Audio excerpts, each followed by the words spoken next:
స్థానిక సమరంలో సత్తా చాటి రాజకీయ ప్రస్థానం వైపు అడుగేయాల్సిన యువకుడు టార్గెట్ పాలిటిక్స్ లో మహాప్రస్థానం వైపు అడిగేసి తిరిగి రాని లోకానికి తరలి వెళ్లాడు. కాంసన్పల్లి 4వ వార్డు అభ్యర్థిగా నామినేషన్ వేసిన యువకుడు రాజకీయంగా అదృష్టాన్ని పరీక్షించుకోవాలనుకున్నాడు.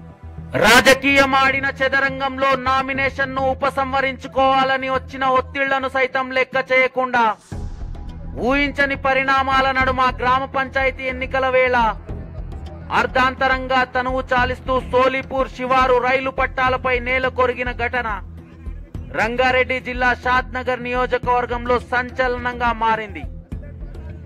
వివరాల్లోకి వెళితే ఫరూక్ నగర్ మండలం కాంసన్పల్లి గ్రామ పంచాయతీ ఎన్నికల్లో 4వ వార్డు భాజపా మద్దతుదారుడిగా బరిలోకి దిగి తన అదృష్టాన్ని పరీక్షించుకొని రాజకీయాల్లోకి గ్రాండ్ గా ఎంట్రీ ఇవ్వాలనుకున్న యువకుడు ఆవశేఖర్ ఆశలు ఆదిలోనే అడియాశలయ్యాయి.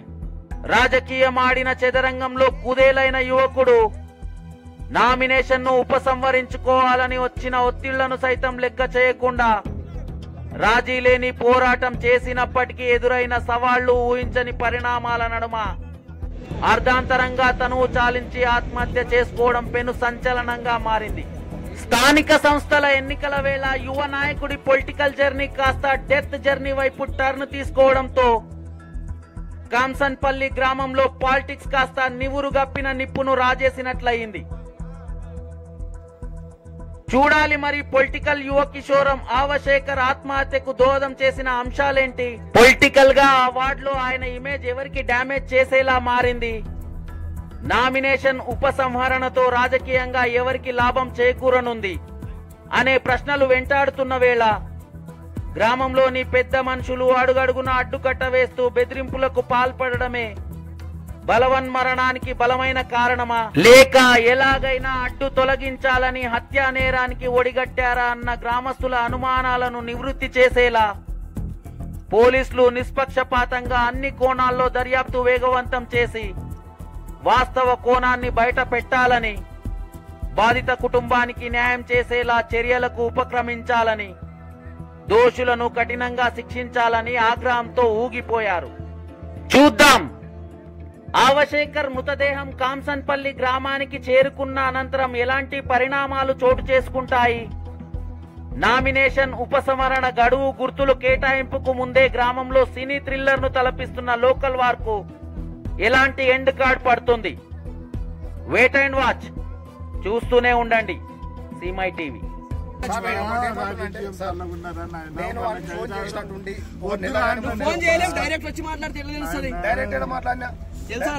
ఇంటికి మాట్లాడినా నాయన ముంగలే మాట్లాడినా కన్నతండ్రి అవుతామంటా అడిగి కన్నతండ్రి అవుతామంటా అడిగి పోనా మీరు ఇంటికి మీరేం తప్పలేదు, మీరే న్యాయం అంటున్నా. ఆ దేవుడు చూస్తున్నాడు, ఆ దేవుడు చూస్తున్నాడు అన్న పో, ఆ దేవుడు చూస్తున్నాడు. పోనీ మళ్ళీ మేము పోతాం, మా తమ్ముతానికి మేము పోతాం అన్న, మీరు కూడా పోండి. మీరెవరు? నేను యాదయ్యగౌడ, నా పేరు విలేజ్ కంసన్పల్లి విలేజ్ యాదయ్యగౌడ నా పేరు. యాదనా మీ వివరణ ఏందో చెప్పండి. మీ వివరణ ఏముందంటే పిల్లాడు బీజేపీ లాడు ఉండి పాలమూరు విష్ణువర్ధన్ వచ్చిండు. వచ్చి వాళ్ళు కాంటాక్ట్ చేస్తాము, ఎలక్షన్ మేము వార్డు నెంబర్గా నిలబడతా అది అంటే విష్ణాన్న ఉండి విష్ణాతోటి మాట్లాడి ఎవరు చేయకండి, యాదయ్యకి సపోర్ట్ చేయండి, యాదయ్య అడుగుకుంటుండు అంత అడుగుకుంటుండు, యాదయ్యకి సపోర్ట్ చేయండి అంటే అని చెప్పినాము. ఎలక్షన్ లాస్ట్ నామినేషన్ వేసాము, లాస్ట్ మూమెంట్లో పోయిండు, నామినేషన్ వేసిండు. తెల్లారి తల్లిదండ్రులతో పోయినా ఇట్లా మీ ఓట్లు ఉన్నాయని నేను నిలబడ్డా, మళ్ళీ ఇబ్బంది అయితే తాత ఒకసారి పిల్ల అని చెప్పండి అంటే అని చెప్పిన. సరే చెప్తామంట అని చెప్పారు. వాడు కూడా మాతో ఏమనంటే రేపు విత్డ్రా చేసుకుంటాను అంటాను కూడా చెప్పాడు. మొన్న కూడా నిమిషం ఆగుతాం విత్డ్రా చేసుకుంటా వాడు వాళ్ళ అమ్మనే చెప్పారు. వాళ్ళ నాయన కూడా అడిగిండు, నాయన కూడా అడిగితే ఆయననే చెప్పిండు నేను చేసుకుంటున్నాను ఆయన అంటే వాళ్ళ నాయనతో కూడా చెప్పిండు. చెప్పి చేసుకోవడం ఫ్యామిలీ ఏంటంటే అన్నదమ్ముల ఇంట్లో ఉన్న తమ్మునికి అన్నకు తల్లిదండ్రులకు మాటలు లేవంట, ఇప్పటికి నేను అవుతుందంట, ఈయనతో కూడా మాటలు లేవంట. అట్లా చెప్పిండు. వాడు పని చేసుకుంటుండే నేను పని చేసుకుంటే ఇప్పుడు ప్రధానంగా ఆరోపణ మీ పైనే ఉంది. మీరు కాల్ చేసి బెదిరించింది అనేది ఒకటి. ఏమంటున్నా మీడియా ముఖంగా చెప్తున్నా, నేను ఇప్పటి కూడా ఇవాళ రేపు అన్ని ఆన్లైన్లు ఉన్నాయి. నేనేమన్నా వాటికి ఫోన్ చేసినటువంటి బెదిరింపాలు ఏమన్నా దానిపైన చర్యలు తీసుకోండి, కఠినమైన చర్యలు తీసుకోండి ఊరి పైన. నేనేమంటున్నా ఈసారి ఏం తప్పు చేయలేడు, నువ్వు ఇంటికి పోవాలి.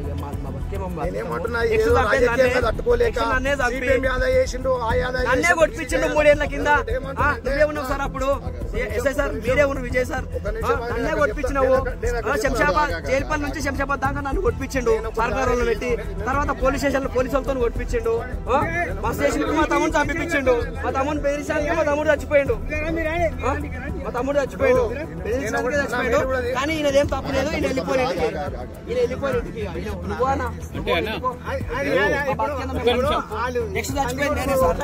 నెక్స్ట్ చచ్చిపోయింది నేనే చంపిస్తాను. బయట పోయి సంసారం చేస్తున్నాడు. నేను ఏమంటున్నా అంటే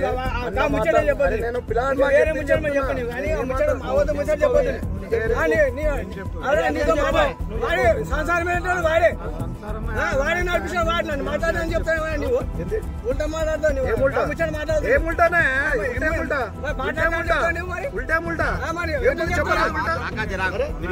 నిజంగానే యాదన చనిపోయిందా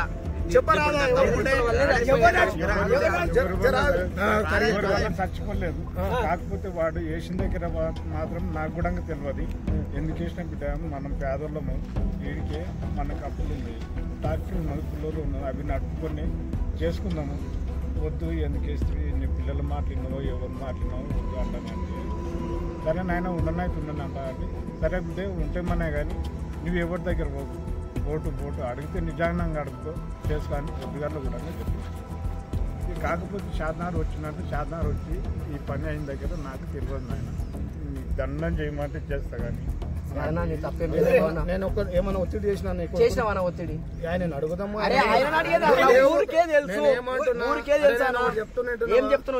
ఆయననే అడగండి. ఒత్తిడి ఏమని చేసి శేఖర్ నువ్వు ఏడున్నావు రా అని నిన్న మొన్న కూడా ఊళ్ళోనే ఉన్నా కానీ నేను మాట్లాడలేను. నాతో సరిగ్గా మాట్లాడలే అంతో. మాట్లాడకపోతే ఇది తెలుసుగా మనకి ఎలక్షన్ నడుస్తున్నాయి. బీజేపీ పొరలు అందరూ ఆయన పెట్టిరు, పొరలు అందరూ పెట్టిన అంటే వద్దనుకున్నారంట. తల్లి తండ్రి వద్దన్నారంట. అక్కడికి వెళ్ళి కూడా ఎవరెవరు నేనేమన్నారట అంటే ఇప్పుడు సత్య జేసీపీ కృష్ణ హనుమంత్ అన్న సిపిఎం యాదా అంటే నేను అడిగినా నువ్వు ఏడున్నావురా నువ్వు అంటానని. అంటే షాద్నార్ ఉన్నాను, నువ్వు ఇప్పుడు రారా అంటాను. నువ్వు బండి ఆడుతున్నా ఎట్లున్నావు అంటే బండి ఆడుతున్నా పక్కకు నిలబెట్ట అన్న. నిలబెట్టి మనకు తెలవాలి ఇలా అన్న జేసీపీ కృష్ణ ఇప్పుడు సత్య సిపిఎం యాదా వీళ్ళు నన్ను చాలా తిప్పలు పెడుతున్నారు. భయం అవుతున్నారా? ఏమని తిప్పలు పెట్టిరు? అదే ఎలక్షన్ల గురించి విటర్ చేసుకోకపోతే నేను జైలు పంపిస్తాం కొడుక సావధికత అన్నారంట. ముచ్చట చెప్పాడు. అంటే నేనేమన్నా రేపు నువ్వు ఇప్పుడు రారా, నువ్వు నేను చెప్పిన ఇప్పుడు రారా, నువ్వు నేను ఉంటుందా రేపు పొద్దుగాల తింటా ఏ కొడుకు వస్తాడో నేను ఉంటా దారా అంటే చెప్పిన. ఇప్పుడు ఇదే నాకు నేను చెప్పిన నువ్వు ఇంటికి రారా ఇప్పుడు రా అంటాను. ఇప్పుడు రా అంటే నేను ఇప్పుడు రాను, పొద్దుగాల వస్తా అంటాను. పొద్దుగాల ఎందుకురా నువ్వు ఇప్పుడు రారా, రేపు పొద్దుగాల పోయి నేను మాట్లాడుతూ ఇద్దరు నువ్వు నేను ఇద్దరం తిరుగుతా ఆ ఎలక్షన్ తిరుగుతా వాళ్ళు ఎంతమంది వస్తారు రాందా అంటాను నేను. అంటే ఈ 4 పేర్లు చెప్పింది అంతే.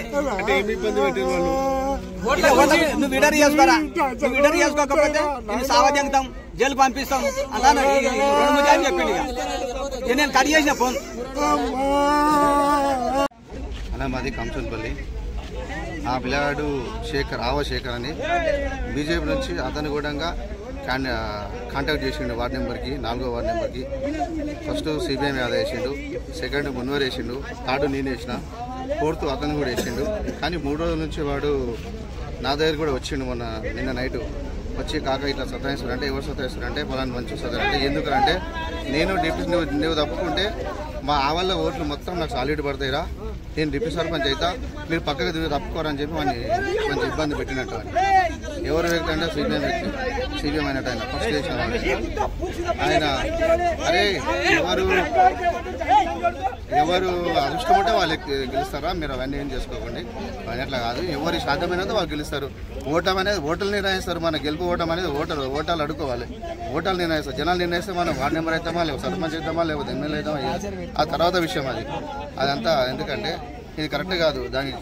దానికి పరిణామాలు కరెక్ట్ తీసుకొని చట్టం తన పని తాను చేసుకుంటూ కరెక్ట్ ఎవరైతే అతన్ని ఇంపాది పెట్టిరు, ఎవరేం చేసిరు అనేది అతని ఫోన్ కాల్ డేటా తీసి సరైన పద్ధతిలో ఎంక్వైరీ చేసి అతనికి న్యాయం జరగాలని వాళ్ళ కుటుంబాల న్యాయం జరగాలని నేను పదే వేడుకుంటున్నాను. ఎవరు ఇబ్బంది పెట్టిండ్రు, ఏ పార్టీ వాళ్ళు ఇబ్బంది పెట్టారు? ఇబ్బంది అంటే ఇప్పుడు ఆల్రెడీ ఆల్మోస్ట్ ఇప్పుడు అవతల ఇప్పుడు నలుగురు వేసినాము. అతను ఎవరెవరు మాట్లాడి కాల్ డేటా తీసేది క్లియర్గా తెలుస్తుంది కదండి. మొత్తం టోటల్గా అతను ఫోన్ చేసింది ఎవరు, వాడిని మాట్లాడింది ఎవరు, వాడిని ఏమేమి జరిగింది మొత్తం టోటల్ డీటెయిల్ తీయండి. చట్టం ఇప్పుడు ఆల్రెడీ తీసేది దాన్ని తీయండి. కాల్ డేటా తీసి అతను ఏం జరిగింది, ఏం అన్యాయం జరిగింది, ఎవరేమో ఇబ్బంది పెట్టారు, ఏం జరిగింది మొత్తం టోటల్ తెలుస్తుంది కదా క్లియర్గా. ఒకసారి మీరు చేయండి, ఒకసారి క్లియర్గా తీయండి. ఒకసారి తీస్తే ఇతని తప్పు ఉందా, ఇంకోరు ఏమి ఇబ్బంది పెట్టారు, ఏం జరిగింది క్లియర్గా, అతను ఎవరు ఫోర్స్ చేసిరు, అసలు దేనికోసం అంతా ఫోర్స్ కావాల్సి వచ్చింది. జనాలు అనేది ఓటము గెలుపు అనేది సాధ్యమే. అది ఎవరిని అదృష్టం ఉంటే వాడు గెలుస్తాడు, ఎవరికి సాధ్యమైనంత వాడు ఓటు అనేది అడుక్కోవాలి అని బెదిరింపులేంది. ఇట్లాంటి రాజకీయం ఎందుకు? భయం ఉన్న రాజకీయాలు ఎందుకు చేయాలి? భయం ఉన్నప్పుడు రాజకీయాలు చేయాలని ఇంట్లో ఉండాలి. ఎందుకు అవన్నీ మనుషుల ప్రాణాలు ఎందుకు తీస్తారు? ఇట్లా ఎందుకు ఇబ్బందులు పెట్టాలి? అవసరమా? నీ గెలుపు నీది, ఎవరు సాధ్యమైంది వాడు గెలుస్తాడు, ఎవరు అభిమానం జనాలకు నిర్ణయిస్తారు. అది మనం అనుకుంటే అది కాదు కదా. అట్లా అనుకుంటే ఎమ్మెల్యే ఉన్నాడు, ఒక ఎమ్మెల్యే ఉన్నాడు, ఇప్పుడు ఎట్లుంటుంది? అతన్ని డబ్బు ఉందని ఇష్టం చేస్తాడా? కాదు కదా. అట్లా కాదు. ఓటాలు అనేది వాళ్ళ అభిప్రాయం కావాలి, వాళ్ళ ప్రేమ కావాలి. ఎవరికి వేస్తారు ఎవరు అనేది వాళ్ళ అభిప్రాయంతో చేస్తే మనం గెలుస్తాము. అంతగాని ఎవరు చేస్తే వాళ్ళని ఇబ్బంది పెట్టడము ఇది కరెక్ట్ కాదు.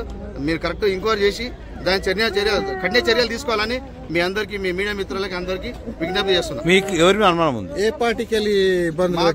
మాకైతే ఓపెన్ గా నిన్న మొన్న జరిగిన విషయాలు, తెలిసిన విషయాలు ఏంటంటే సిపిఎం యాదవ్ అతన్ని ఇబ్బంది పెడుతున్నారని తెలిసింది. ఈ రోజు ఉదయం కూడా వాళ్ళ ఇంటి దగ్గర మాట్లాడారు, అందరూ మాట్లాడని చెప్పి టీఆర్ఎస్ ప్రభుత్వం నుంచి మాట్లాడని తెలిసింది. ఇంకోటి జేసీపీ వెంకటేష్ అనే పిల్లాడు కూడా నాకు గతం ఇంతకు ముందు దాదాపు 5 గంటలు కూడా ఫోన్ చేసిండు. కావాల్సిన కాల్ డేటా కూడా తీసి తప్పలేదు. చేసి మాట్లాడి కాక ఇట్లా అయింది కాక అంటే 7:30 అంటే నేను శాతం ఉన్నా, ఆ పిల్లాడు ఏంటో కనుక్కో అంటే హైదరాబాద్ ఉన్నట్టు కాక అంటే అట్లా నా సరే 7 కరెక్ట్గా అనుకోరా, మరి ఏమైందో తెలుసుకుందామని చెప్పి అన్న అంటే వాళ్ళందరికీ ఇప్పటికీ ఈ విషయం తెలుస్తుంది. అతను టీఆర్ఎస్ పార్టీ నుంచి సిపిఎం యాదవ్ ఆయన వేసిండు, బీజేపీ నుంచి పిల్లాడు వేసిండు, కాంగ్రెస్ నుంచి నేను వేసిన, ఇంకో మున్న వ్యక్తిగత ఆయన కూడా మా ఊరి ఆయన వేసిండు. నలుగురు వాడకి సపోర్ట్ చేస్తున్నాము. ముగ్గురు నుంచి 3 పార్టీల నుంచి చేసినాము. అతను సిపిఎం యాదవ్ ఆయన ఖచ్చితంగా 3 రోజుల నుంచి ఇబ్బంది పెడుతున్నట. మీరు ఖచ్చితంగా పక్క తప్పించుకుంటే నేను మీ ఆవల పిల్లాడు మీ ఆవల ఓట్లు మొత్తం నాకు పడతాయి. నేను 100% నేను డిప్యూటీ సర్పంచ్ అయితే నువ్వు నాకు సతాయిస్తావు, నాకు అడ్డం రాకనే అతను ప్రతి చెప్పిండు అనేది విషయం క్లియర్ తెలుసు. దాన్ని మీరు ఇంకోరి ఫోన్ ద్వారా తీసి క్లియర్ చేయండి. దాన్ని ఫోన్ కూడా తీయండి. అది నిజమా అవదాం మీకు కూడా తెలుస్తుంది కదా. దాని డాటా తీసాను. అతనికి ఫోన్ కూడా చేసి ఉంటారు. అతనికి ఎవరెవరు ఫోన్లు చేసారు తెలుస్తుంది కదా.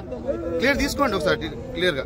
ఏమన్నాడంటే నాకు కలిసి కాక ఇట్లా ఇబ్బంది పెడతా అంటే ఏమైందంటే ఇట్లా ఫోన్ చేసి ఇట్లా ఇబ్బంది పెడుతుండే కాక ఇట్లా మళ్ళా కావాలంటుండు విడ్రా చేసుకోవాలంటే నీ ప్రయత్నం నువ్వు చేసుకోరా. ఎవరి ప్రయత్నం వాళ్ళు చేస్తారు. ఎవరు అదృష్టం ఉంటే వాళ్ళు గెలుస్తారు. అది వదిలేసి నువ్వు అవన్నీ మాట్లాడుకుని నీ ప్రయత్నం నువ్వు చేసుకోవాలి. లేదు చేసుకోవాలంటే లేదు కాక నేను సపోర్ట్ చేస్తా, నేను ఖచ్చితంగా నిలబడతాడు. నిలబడరా సాధ్యమేది. నీ ఓట్లు ఆల్రెడీ మీ ఆవల సమయం 60 ఓట్లు ఉన్నాయి. ఒకవేళ ఆల్రెడీ మీకేస్తే నువ్వు గెలవచ్చుతాము. అట్లేం లేదు. నీ ప్రయత్నం నువ్వు చేసుకోతామని అని చెప్పాను. ఇది వాస్తవం జరిగింది. అతనికి న్యాయం జరగాలని కోరుకుంటున్నాను నేను. అట్లాంటి పరిస్థితి ఇంకోటి కాంసనపల్లె జరగవద్దు. ఇట్లాంటి వాళ్ళు ఉండొద్దు. ఇట్లాంటి వాళ్ళు ఎందుకంటే గతంలో ఇట్లా వేరే సమస్యలు మనుషులను ఇట్లా రకరకాల వీక్నెస్ పాయింట్లు పట్టుకొని రకరకాల ఇబ్బందులు పెట్టేది వద్దు. అతని వీక్నెస్ పాయింట్ అతని దగ్గర ఏదో ఉన్నట్టుంది. అందుకే అతని ఫోన్లు చేసి వాటింగ్ చేయడం బేరియడం ఇది కరెక్ట్ కాదు. అతనికి కరెక్ట్ చర్యలు జరగాలి. అతనికి అన్యాయం జరిగింది, కరెక్ట్ పనిష్మెంట్ కావాలి. కానీ బెదిరింపులు కానీ పిల్లగాడు నా మంచి, నేను పిల్లగాని ఇలాంటి ఎదిగన్నా కానీ ఎప్పుడు కూడా దానిపైన చూసుకోమని కాల్ డేటా తీసుకోమని దానిపైన తప్పేమంటే కఠినం చర్య తీసుకోమంటారు. బెదిరించినవన్నీ మహేంద్ర గారికి సాక్ష్యం. మహేంద్ర గారి ముందు చెప్పిండు, ఫోన్ చేసి చెప్పిండు, సిపిఎం పేరు చెప్పిండు. నీ ఫోన్ లో చెప్పిండు. నేను ఫోన్ చేసిన అవధాలు అందరూ అవధాలు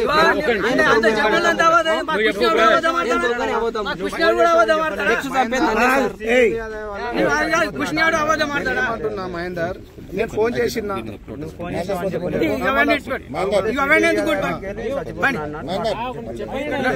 ఏం చెప్పిండు ఒకసారి. సిపిఎం వల్ల చచ్చిపోతున్నా, ఇంకో మా ఇంట్లో వాళ్ళు కూడా నాకు సపోర్ట్ చేస్తలేరు అని చెప్పిండు. ఇంట్లో అంటే ఎవరు? వాళ్ళ అమ్మనైనా. ఓకే, అంటే ఏమని సిపిఎం యాదవ్ ఏమన్నా అన్నాడు? అంటే ఇప్పుడు విత్డ్రా తీసుకోమంటని చెప్పిందంట. నేను తీసుకొని అన్నాడంట. వాళ్ళ ఇంటి వాళ్ళు మెయిన్ గా నాకు సపోర్ట్ చేస్తలేరు అంటే చెప్పిన. అంటే ఇప్పుడు ఈ రాజకీయ విషయంలో నేను మొత్తం మీద అంటే కొంచెం ఇంకేమన్నా ఆడియో గంతనే చెప్పిండా? వ్యక్తిగతంగా ఒత్తిడిలో ఏమన్నా తెచ్చిండా? వాళ్ళ ఇంట్లో మొత్తం ఎవరు సపోర్ట్ చేస్తారు. ఇప్పుడు సిపిఎం యాదయ్య అన్నట్టు ఆరోపిస్తున్న యాదయ్య అన్నట్టు వ్యక్తిగతంగా ఆయన పైన ఒత్తిడిలో ఏమన్నా తెచ్చిండా? తెలియదు నాకు, అవన్నీ మాకు చెప్పలేదు. ఆయన పిల్లలకి ఏం చేస్తారు సార్? బీజేపీ లాడు ఉండి పాలమూరు విష్ణువర్ధన్ నన్ను వచ్చిండు. వచ్చి వాళ్ళు కాంటాక్ట్ చేస్తాము, ఎలక్షన్ మేము వార్డు నెంబర్గా నిలబడతా అది అంటే విష్ణన్న ఉండి విష్ణుతోటి మాట్లాడినాము. మాట్లాడి ఎవరు చేయకండి, యాదయ్యకి సపోర్ట్ చేయండి, యాదయ్య అడుక్కుంటుండు అంత అడుక్కుంటుండు, యాదయ్యకి సపోర్ట్ చేయండి అంట అని చెప్పినాము. ఎలక్షన్ లాస్ట్ నామినేషన్ వేసాము, లాస్ట్ మూమెంట్లో పోయిండు, నామినేషన్ వేసిండు. తెల్లారి తల్లిదండ్రులతానికి పోయినా ఇట్లా మీ ఓట్లు ఉన్నాయని నేను నిలబడ్డా, మళ్ళీ ఇబ్బంది అయితే తాత ఒకసారి పిల్ల అని చెప్పండి అంట అని చెప్పిన. సరే చెప్తామంట అని చెప్పారు. వాడు కూడా మాతో ఏమనంటే రేపు విత్డ్రా చేసుకుంటాను అంటాను కూడా చెప్పిండు. మొన్న ఎవరి కోసం చేసుకుంటాను? ఒక నిమిషం ఆగుతాం, విత్డ్రా చేసుకుంటా అని వాడు వాళ్ళ అమ్మనాయని చెప్పారు. వాళ్ళ నాయన కూడా అడిగిండు, నాయన కూడా అడిగితే ఆయననే చెప్పిండు నేను చేసుకుంటున్నాను ఆయన అంటే వాళ్ళ నాయనతో కూడా చెప్పిండు. చెప్పి చేసుకున్న ఫ్యామిలీ ఏంటంటే అన్నదమ్ముల ఇంట్లో ఉన్న తమ్మునికి అన్నకు తల్లిదండ్రులకు మాటలు లేవంట, ఇప్పటికి నేను అవుతుందంట, ఈయనతో కూడా మాటలు లేవంట. అట్లాంటి చెప్పిండు. మాట్లాడుతుండే కానీ అతను వాడు పని చేసుకుంటుండే, నా అంతలో నేను పని చేసుకుంటా. మీడియా ముఖంగా చెప్తున్నా, నేను ఇప్పటి కూడా ఇవాళ రేపు అన్ని ఆన్లైన్లు ఉన్నాయి. నేనేమన్నా వానికి ఫోన్ చేసినటువంటి బెదిరింపులు ఏమన్నా దానిపైన చర్యలు తీసుకోండి, కఠినమైన చర్యలు తీసుకోండి. ఊరిపైన నేనేమంటాను బాగా ఇరికిస్తాడు అన్న, బాగా ఏడికిస్తారా? అంత పెద్ద బిజినెస్ ఏం చేస్తున్నాం మనం ఇరికేనికి? ఏమో అంటే మా ఇంటికాడ బాట లేదుగా, ఆడ బాట పని చేస్తారంట. లేదండి ఇంకోటి మా నాయన ఇప్పుడు ఏమంటారు ఏమన్నా అయినప్పుడు చెప్తాం రా. ఇప్పుడు అంటే ఎలక్షన్ అయిపోయిన 2-3 రోజులలో ఏదో చేస్తారని అంటున్నాంట.